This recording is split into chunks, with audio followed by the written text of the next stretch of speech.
አንቺ ልጅ ላይ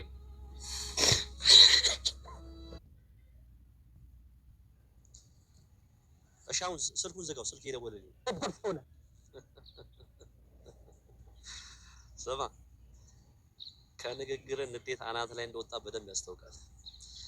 እኔ ደግሞ ይሄ ነገር በጣም ነው የሚያስደስተኝ። ከዚህ በኋላ ሉላን በፖሊሶች ምክንያት አገኛታለሁ ብለህ ካሰብክ በጣም ሳስተሃል። ይልቅ የትም ላያመልጠኝ ጉልበቱን ባያባክን መልካም። እና ያለችበትን ቦታ አውቅ ነበር። ምን ትንሽ ባትቸኩል ኖሮ ትህትናን አሳልፌ ልሰጥህ ነበር። ስለ ቤተሰቡ ስለሚወዳቸው ሰዎች ተከታትዬ ከአይኔ ስር ማራቅ የለብኝም። አለብኝ ሳይሆን አለብን ነው የሚባለው ነው ወይስ እኔን ከዚህ ነገር ለማራቅ እያሰብክ?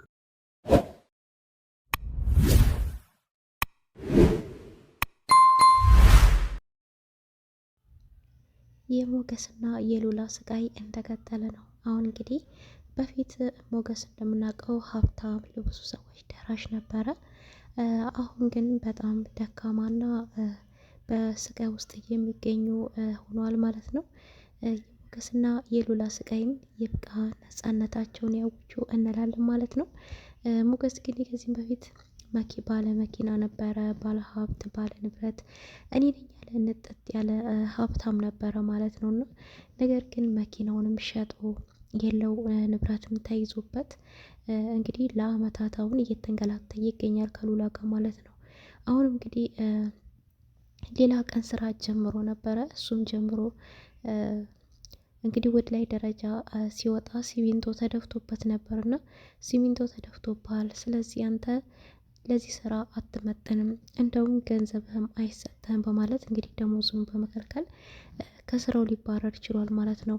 ከዛ ተባሮ እንግዲህ ተናዶ ወጥቶ እንግዲህ ወደ ቤቱ እየመጣ ባለበት ሰዓት ያው ሌቦች ገንዘቡንም ስልኩንም ሰርቀውታል ማለት ነው። እና እሱ ግን በጣም ለምኗቸው ነበረ ማለት ነው።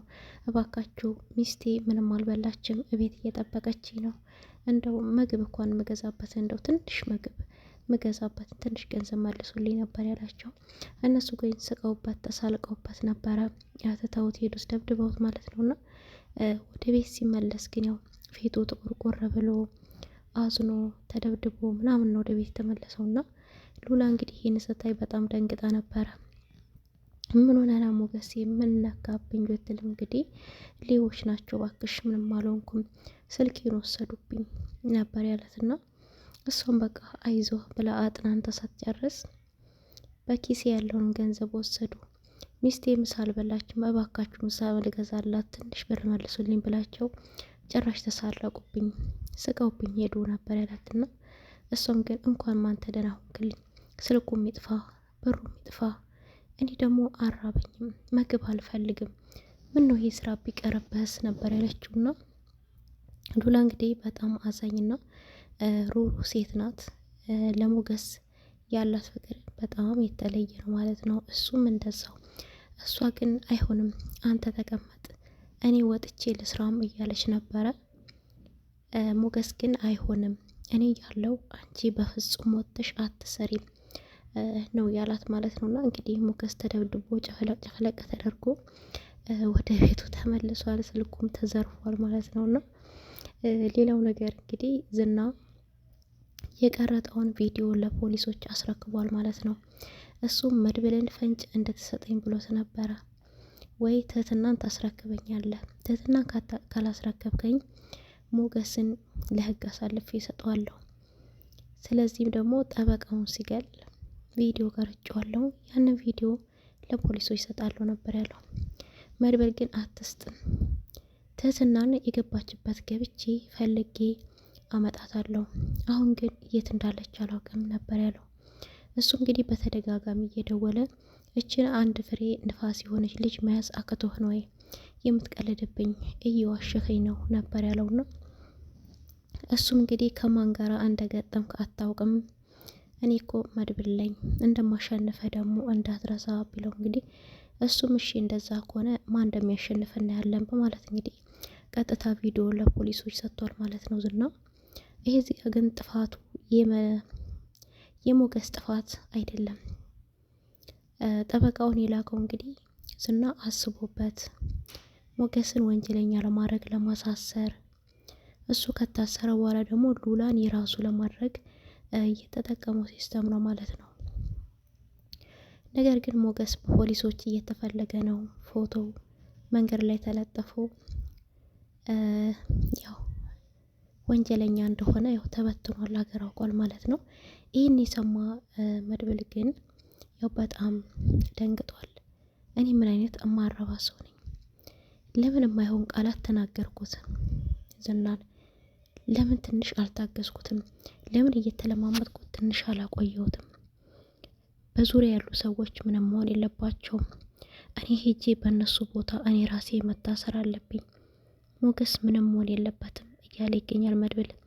መድብል እንግዲህ ለጓደኞቹ ለወንድሞቹ እየሞተ በጣም ጀግናና ጎበዝ ሰው በቃ እነሱ ምንም መሆን የለባቸውም እያለ ነው እንግዲህ። በራሱም እየተጸጸተ ይገኛል። እንዴት እሱን እየተለማመጥኩ እንኳን ቢሆን ትንሽ ማሰንበት ያገኛል ጓደኛዬን። ለምን የማይሆን እልህ ቃላት ተነጋገርኩት፣ እላፊ ቃላት ለምን ተነጋገርኩት እያለ እየተቆጨ ይገኛል። ቢሆንም እንግዲህ አሁንም እልሁን ለማስጨረስ እንግዲህ ዝና ጋር ደውሏል ማለት ነው። ነገር ግን እሱ ሲደውልለት እሱ ወደ ሌላ ደውሎ አሁንም ትህትና ማፈላለጉ እንደቀጠለ ነው። ያቺ ነፋስ የሆነች ልጅ እንዴት እስካሁን ማግኘት ያቀታችኋል?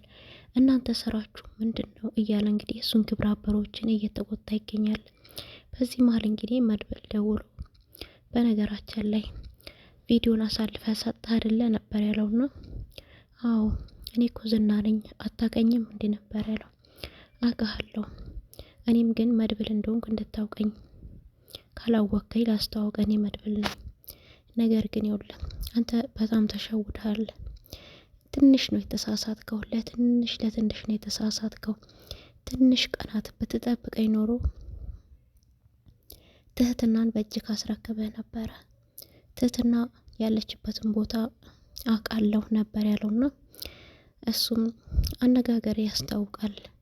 በጣም ተናደህ ሽንፈትህን አለማስታወቅ ነው እንደዚህ የምትለው አይደለ ነበር ያለው እንግዲህ መድብል ዝና ማለት ነውና ዝና መድብልን እሱም ምንም ሽንፈት ምናምን የሚባል ነገር እኔ ጋ የለም፣ ማን እንደሚያሸንፍ እኔ ማን እንደሆንኩ ደግሞ በደንብ ጠንቅቀህ ታውቃለህ። ለትንሽ ተሸወርክን ያልኩ ነበር ያለውና እንግዲህ ዝና በራሱ እየተናደደ በራሱ እየተበሳጨ ለምን ቾክዬ ቪዲዮ ለፖሊሶች ሰጠው? እውነት እኔ እንድጸጸት በችኮላይ በውሳኔ እንድጸጸት ነው መድብል ይሄን እያደረገ ያለው ወይስ ደግሞ አውቆ ነው እያለ ይገኛልና፣ ነገር ግን ይሄ መድብል የሚባል ሰውዬ አሸንፎናል፣ ገጨት መደረግ አለበት በማለት እንግዲህ የእሱ ግብረ አበሮችን መድብልን እንዲከታተሉት አርግቷል ማለት ነው። መድብል ግን በማንኛውም ሁኔታ ውስጥ እየተጠነቀቀ በእያንዳንዱ እርምጃ ውስጥ እየተጠነቀቀ ነው የሚራመደው ማለት ነውና እንግዲህ ቅድስትና ብሩክም ለእራት ግብዣ ወደ ውጭ ላይ ወጣ ብሏል።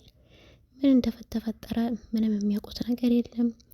ወደ ቤት ሲመጡ እንግዲህ ቤት ሁሉ ተረብሿል። ሞገስ በህግ አካላት እየተፈለገ ነው ምናምንና ስለዚህ መድብል እኔ ይሄንን ሰውዬ ጀርባ ማጥናት አለብኝ። እንግዲህ እሱም የዝና ነው። የዝና ሁኔታ በደንቡ መርመር ማወቅ መቻል አለብኝ። ስራው ምንድን ነው? ቤተሰቦቹ እህት፣ ወንድም፣ እናት፣ አባት አለ ወይ የሚል ነው ማለት ነውና እሱ እንግዲህ አንድ ሴት እህት እንዳለው ኢንፎርሜሽን ይነግረዋል ማለት ነው ብሩክ። እሱም እንግዲህ ከመሀሌት ነው የሰማውና ስለዚህ የእሱ እህት ምን አደረገችን ምን አርጊ እንላታለን? እኛ እኮ መጥፎ ሰዎችን ነው እንጂ ንጹህ ሰዎችን አንነካም ነበር ያለውና መድብል ግን ቢሆንም እህትየዋን ብትሆን እኛን ታስፈልገናለች። የመሀሌት ተንኮልም እንደቀጠለ ነው ማለት ነው። መሀሌት እንግዲህ ብዙ ጊዜ በአቋራጭ አፍታም መሆን መክበር ትፈልጋለች። ብሩክንም እንግዲህ ከዚህም በፊት ልጅህን ብታስታምም ንብረትህን መሸጥ ከሆነ እኔ ካንተ ጋር መኖር አልፈልግም፣ አልኖረም። መኪናው ተሸጦ ቤቱ ተኖሮ አንተ የኔ ባል አይደለህም፣ እኔም ያንተ ሚስት አይደለሁም በማለት ብዙ ፈተናዎችን አድርሳበት ነበር የተለየችው። አሁን ግን ወደ ጭፈራ ቤት ወደ ክለብ እየሄደች ገንዘብ የሚበትኑ ሀብታሞችን ያው እነሱ እንደሚያደርጉ ለማድረግ ሙከራ እያደረገች ነበረ። ያው ሌባ ለማሉ ዳቦ ይለሳለሁ እና አሁን እንግዲህ ያው ተንኮል እያደረገች ትገኛለች ማለት ነው። እሱም እንግዲህ ሰውየውን ሚስት እንዳለው ጠንቅቃ ታውቃለች። ባለትዳር የልጆች አባት እንደሆነ በደንቡ ታውቃለች። ቢሆንም ግን ሰውየውን አብራ እንደምተኛ ሰው መስላ እንግዲህ ካሜራ ቪዲዮ ሪከርድ አርግተዋለች ማለት ነው። እንግዲህ ያንን ቪዲዮ ይዛ ይህን ነገር ለባለቤትህ እነግርልሃለሁ፣ አይ ምትል ከሆነ 500,000 ብር ትሰጠኛለህ ነበር ያለችው። እሱ ግን በጣም የተደነገጠው፣ አንቺ ምን አይነት ባለጌ ነሽ? እንዴት 500,000 ብር ትኛለሽ ነበር ያላት። እሷም እንግዲህ አሳነስኩበት እንዴ? ለእናንተ ሀብታሞች እኮ 500,000 ብር በጣም ቀላል ናት ነበር ያለችው። እሱ ግን ከማን ጋር እየተሳፈጥሽ እንደሆነ አላወቅሽም። እኔ እኮ ነኝ፣ እኔን አታውቂኝም ወይ? እሰራልሻለሁ፣ ስጋሽን ለአሞራ ነው የምሰጠው ነበር ያላት። እሷ ግን እናንተ ሀብታሞች ሆዳችሁን ብቻ ነው፣ ክብር ምናምን የሚባል ነገር የላችሁ ነበር ያለቻት። እንግዲህ ማህሌት አብራ ያስጠጋቻ ሴትዮም ግን አንቺ ላይ እያደረሽ ነው፣ እኔን ችግር ላይ እንዳትጥኝ እያለቻት ነበረ። እሷ ግን ችግር የለውም፣ እኔን ድፍረቴና ማን እንደሆንኩ አሳይሻለሁ፣ ገንዘብ በምን አይነት መንገድ እንደሚመጣ ደግሞ አሳይሻለሁ፣ ነገር ግን ከጎን የሆነች ልታግሽኝ ይገባል ነበር ያለቻት። እሷም እንግዲህ እሺ እኔን ችግር ላይ የማይጥለኝ ከሆነ አግዝሻለሁ ነበር ያለቻት ማለት ነው። አቶ ዝና እንግዲህ ጠበቃው እንደሞተ አስመስሎ መርዶ ተናግሮ ከከተማ እንዲወጣ ነግሮታል ማለት ነው። ጠበቃው ግን ሰው እየደወለ እየጠየቀ ነበርና እንግዲህ ስለ ቤተሰቦቹ ስለ ልጆቹ እነሱም እንግዲህ የሚበሉት የሚጠጡት አጥተው መንገድ ላይ እንደወደቁ ይነገረዋል ማለት ነው። እሱም ወደ ከተማ ተመልሶ እንግዲህ መንገድ ላይ ተቀምጦ ነበረ። ዝና ግን እሱን ሲያገኘው አንተ ሰውዬ ከኔ ምንድን ነው የምትፈልገው? ከከተማ ራቅ ብለህ ሂድ፣ ቤተሰቦችህን እኔ ነኝ የማግዛቸው ብዬ አላልከውም ወይ ነበር ያለው። እሱ ግን ዝና እባክህን አልቻልኩም፣ ቤተሰቦቼ በእኔ ምክንያት መንገድ ላይ ባለቤቴ ልጆቿን ይዛ መንገድ ላይ ወድቃለች ነበር ያለው። የሚል ወሬ ሰምቻለሁ ይለው። ጭራሽ ወሬ ትሰበስባለህ እንዴ? አንተ እኮ ሞተሃል ተብላል፣ በቃ ሞተሃል ወይ ልጨርሰህ እንዴ? አንዴ ሞተሃል እንዳልኩት ነበር ያሉና እሱ ግን እባክህ ጨርሰኝ፣ እኔ በሞትም ስራዬ ነው፣ ነገር ግን ቤተሰቦቼ በእኔ ምክንያት ተንገላቱ፣ ባለቤቴ የቤት እመቤት ናት፣ ብር እልክላቸዋለሁ ብላኝ ነበር ባለፈው፣ ነገር ግን ምንም አላክላቸውም፣ የሚበሉት የሚጠጡት አጥተው ነው መንገድ ላይ ወደቁት፣ ይበለኝ እኔ ስራዬ ነው ነበር ያለው። እሱ እንግዲህ ዝናም የረሱ ግብረ አበሮች ጋር በመደወል ያልኳችሁ ቦታ ቶሎ ነው በማለት እሱን ለመግደል እንግዲህ አፉን እፍን አርግቶ ጨርሰሃለሁ በማለት እንግዲህ ወደ ሌላ ቦታ ይዞት ሄዷል ማለት ነው። እሱም ግን ቀላል አይደለም። ጠበቃው እንግዲህ ምራቁን ሲተፋበት አንተ እኔ ላይ ምራቄን ተፋለህ በማለት እንግዲህ ለመግደል ሙከራ አርግቶ ነበር፣ ግን አልተሳካለትም። ጠበቃውም እንግዲህ ከስተጀርባ ቢላ ይዞ ነበረ። ደብድበውት አልሞት ሲላቸው ትተውት ሄደው ነበርና እሱ ግን የታሰረበትን ገመድ ቀስ በማለት በጥሷል ማለት ነው።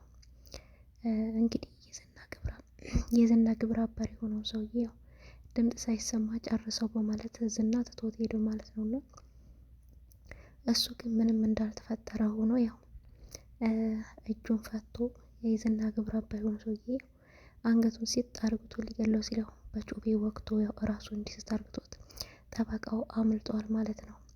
ጠበቃው አምልጧል። እንግዲህ መድብል አይቶታል፣ ሞገስም አይቶታል ጠበቃው። ስለዚህ ጠበቃው በህይወት አልሞተም፣ ሞገስ ዝና እየተጫወተብን ነው ያለው እያሉ ነው። ብዙ ጊዜ እነ ዝና በውሸት ላይ የተመሰረተ ነው ስራቸው ሁሉ። መድብል ግን በእውነተኛው መንገድ ነው የሚሄደው። ተስፋ ቆርጦ ነበረ በጓደኛው ልታስር ነው ብሎ ነበረ። እንደዚሁ እንግዲህ ሞገስም በጣም ተስፋ ቆርጦ አፈላልጉ ወንጀለኛ ነው ሰው ገድሏል የሚል የተለጠፈ ታፔላ አይቶ ነበረ። እሱን አይቶ በቃ አለቀልኝ ከሉላዬ መለያየቴ ነው ብሎ እንግዲህ ተስፋ ቆርጦ ነበረ። ይህን ተስፋ ቆርጦ ባለበት ሰዓት እንግዲህ ወደ መንገድ ሲሄድ ጠበቃውን ያገኘው። ጠበቃው በህይወት አለ። ጠበቃው ግን አሁን መስራት የሚፈልገው ከነ መድብል ጋር ነው፣ ከነ ሞገስ ጋር ነው። ዝናን መበቀል ይፈልጋል ማለት ነው። እና እሱ ያው አምልጧል። የእሱ ማምለጥ ደግሞ ትልቅ ቻንስ ነው።